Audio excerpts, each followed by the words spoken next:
Today, what I really want to talk about is possibly something a bit slightly different.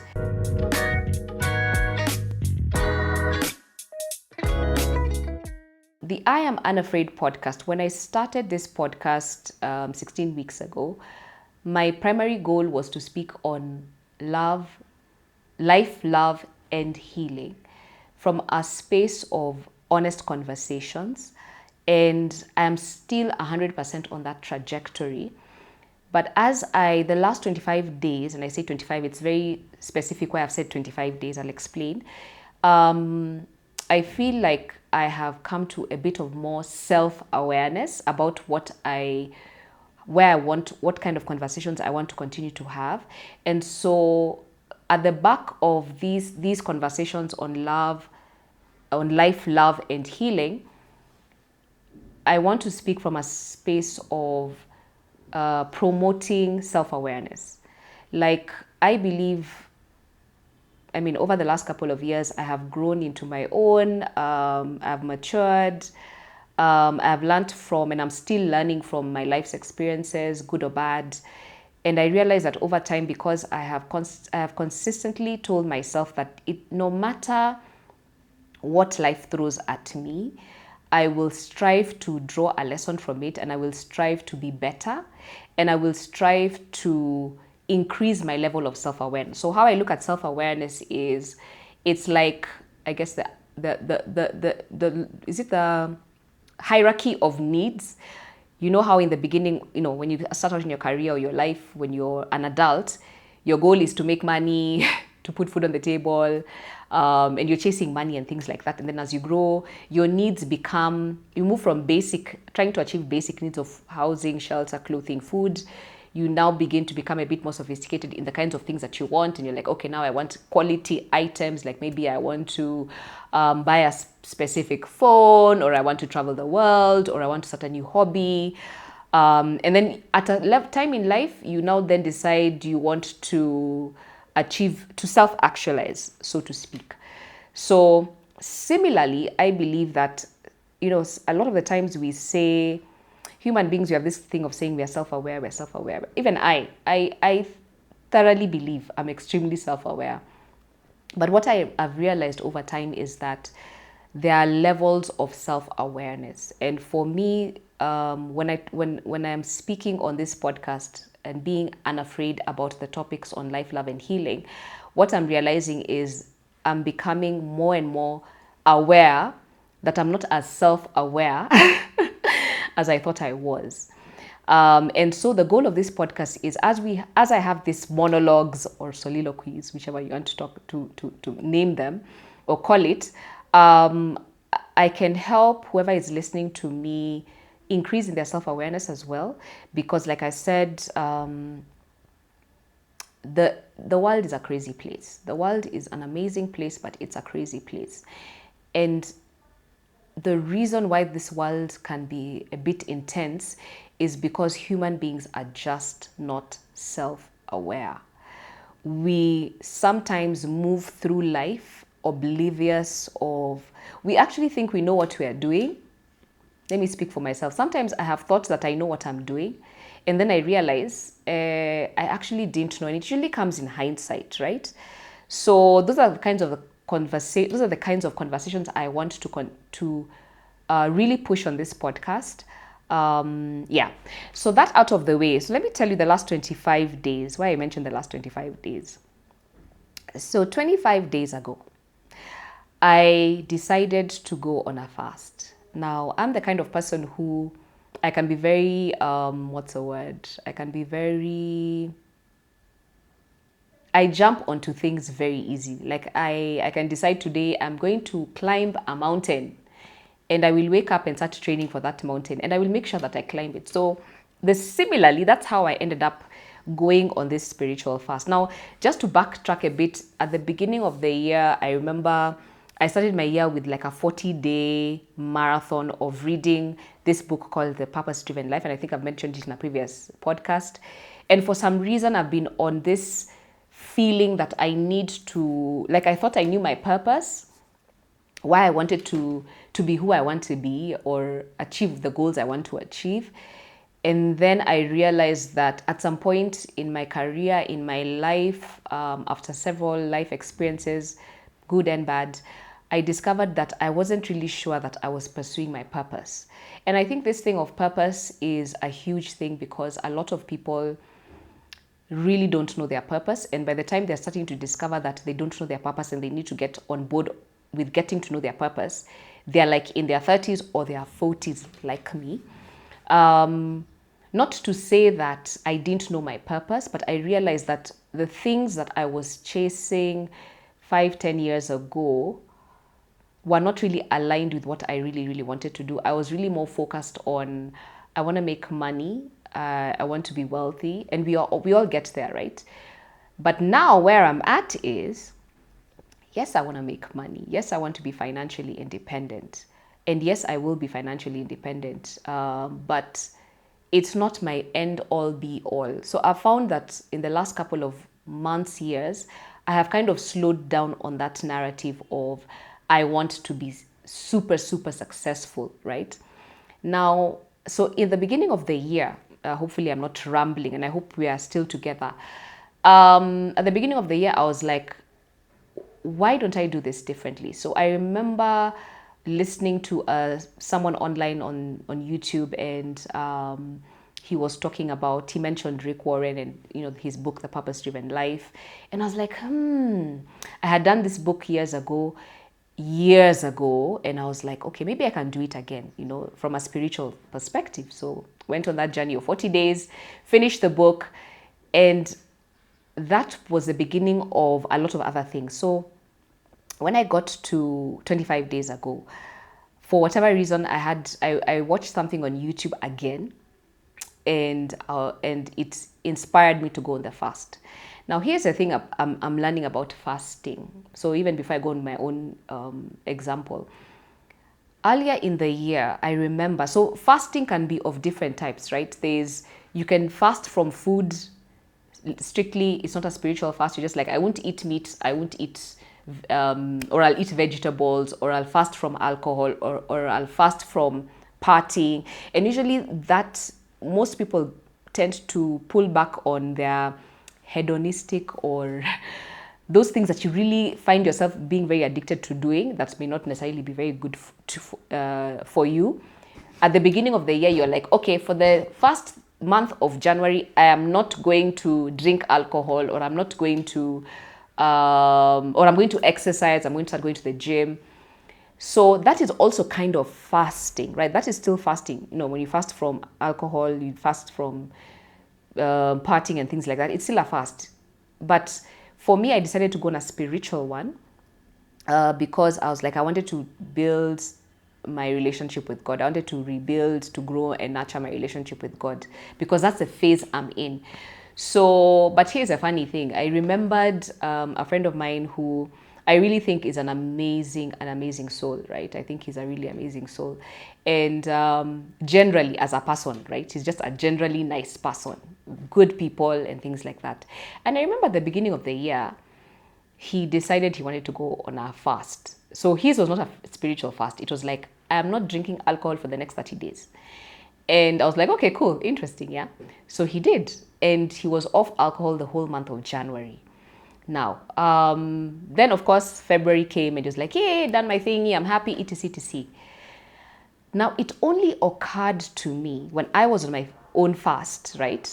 And for me, what I had decided to do was like, I will fast from like 6 a.m. to 6 a.m. to 3 p.m. And then at a specific time, like I think day 17, 18 there, I upped it to 9 p.m. So from day 19 to 25, 17, I think 17, 19 to 25, I was like fasting the entire day up to 9 p.m. Now, because of course it was spiritual fast, there were a lot of other activities that I needed to do, like read the Bible, just pray and things like that. But I remember thinking about the clarity of mind that I gained in that specific period of time, and how I became so convicted about specific things in my life and so sure about what my purpose is, what I'm living for, what I'm chasing in terms of career and life and things like that. But then what it did was it reminded me of my friend. And I was talking to a friend of mine, another friend of mine, and I was just saying that I remember when this guy was fasting in January, there was kind of like a shift in him. In that 1 month, I remember, like I said, I think he's really an amazing person. But in that 1 month, it was almost like night and day in terms of who he was. I don't even think that he ever thought about it, like before and after, because of course now he's back to his old, life, whatever it is he was doing before. But I remember just thinking, being extremely impressed by him. And I was like, wow, if more people could get to that level of, I felt like he was more self-aware, he was more productive, the conversations that he was initiating or having were more wholesome. Like there was a lot of brilliance, right, in that season. Not to say that outside of that he wasn't brilliant, or no, not at all. It was just that there was a heightened level or unconscious level of self-awareness. And even the conversations that we had in that time were literally, like, I felt like they were top tier conversations. So I realized that even with me in the last 25 days, how this season has panned out is, for me, I have been forced to be more silent. Because now the thing with doing a spiritual fast is you kind of have to be conscious about being kinder, being nicer, not getting upset, So you could have a difficult, maybe my child will do something that annoys me. I have to try in the spirit to be calmer about my reaction. Maybe a client will say something, I'll have to be calmer about my reaction, my response, and things like that. So I found myself being forced to be silent. And I remember there was a day there when literally, I'm in a certain WhatsApp group. And in that WhatsApp group, we talk a lot of political things. So I remember that morning I had woken up, and so of course there's somebody who has been leading us in this fast, and so we have conversations in the morning early, like at 6 a.m., and then do some prayers and you read a bit of the word. So I remember that day this lady had said that this is what we need to pray for, and what you'll find is today, for whatever reason, you might find yourself having silly arguments with people. And I was like, I'm zen. This is I think it was like day 15 or something. And I was feeling like I'm in my element. I've had a cool 15 days of just being calm and everything. And then the political group. I went into the political group on WhatsApp. And you guys know how politics can be a bit, feisty. And I remember someone made a comment, and then I made a comment. And before I knew it, I was in a full-blown back and forth with someone on politics, things that I don't necessarily really care that much about, and it was almost like if I was getting incensed and I was getting emotional, and I'm wondering, why all of a sudden then it hit me that what the lady had said earlier in the day. And what I told myself after that was that I needed to go into a season of silence. So I haven't really commented in that group since, right? Because I've been like, to date, I haven't commented, I haven't done anything. And what I realized is, I realized things about myself that I felt that I didn't know about my character, my proclivities, about my personality, about my temperament, I always thought I was a patient person. I'm like, I'm not a very patient person. And my point is, my level of self-awareness increased because I went on this fast. So I'm not necessarily saying you need to go on a spiritual fast, but I think that now trying to bring the point home of why I started this conversation is, if, for example, you're in a space in your life right now where you're having difficulty gaining clarity on issues in your life, you're finding that you are attracting a lot of nonsense in your life, or you're having to deal with a lot of nonsense in your life that you do not like, or things are just happening that you don't like. If you feel like you're not where you are in life, and you're feeling frustrated about not being where you are in life, I'll give you an example. For me, when I turned 40, there was pressure to start achieving things, pressure to start being somebody, pressure to start showing the world that, okay, I'm 40 and I've gained something, right? And it happens to the best of us. You don't have to be 40. It can happen in your 30s, it can happen in your 20s. There's always pressure at every level of life. But sometimes that pressure comes because you're not self-aware, and that self-awareness brings a lot of clarity and reduces the pressure, right? So for me, fasting has really, really helped me fight less, I think. Has really helped me see myself the way people see me, because there's a way that I see myself and there's a way that I think about myself, or I think I know myself, but I realize that what I think about myself 90% of the time, especially if you're not self-aware, is not who you are, or is not what you really are, you know. And I usually say that one of the most amazing things is if people could begin to see themselves the way God sees them, because I think that is the full ultimate level of self-awareness. Like, if you can begin to see yourself the way God sees you, then it means that you're at another level, right? So for me, that's what fasting has done for me. And I think what I'm trying to say is, if you're struggling in life, again, if you're struggling in your relationships, if you're struggling with healing, if you're able to fast from something, and I'll encourage the spiritual fast, then you'll find that you will become so aware of the things that you actually need to start getting done, to get you to start fixing your life, to get you to start introspecting your relationships, and not just relationships with the opposite sex, but relationships with other people, your peers, people you interact with. It will help you to know where to begin with your healing. Because what I found is sometimes when you talk about healing, for example, let's take healing, for example. When you've gone through so much in life, it gets a bit hazy in terms of, how do I heal? How do I begin to patch up the wounds in my life that are holding me back from being the best version of myself, for example? So I realized that fasting does that. It calms your spirit. It helps you relax. Yeah. So I think that's what I really want to end with. That's where I want to end.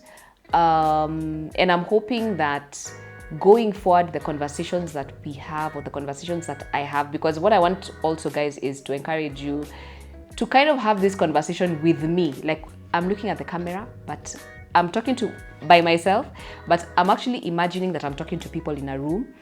And so I want us to get to a point whereby we can be very vulnerable with ourselves, not with the world necessarily, but with ourselves, where we sit down and we call ourselves to a meeting, and we're able to say, okay, where am I struggling in my life? Where am I struggling in my relationship? Where am I struggling in my healing?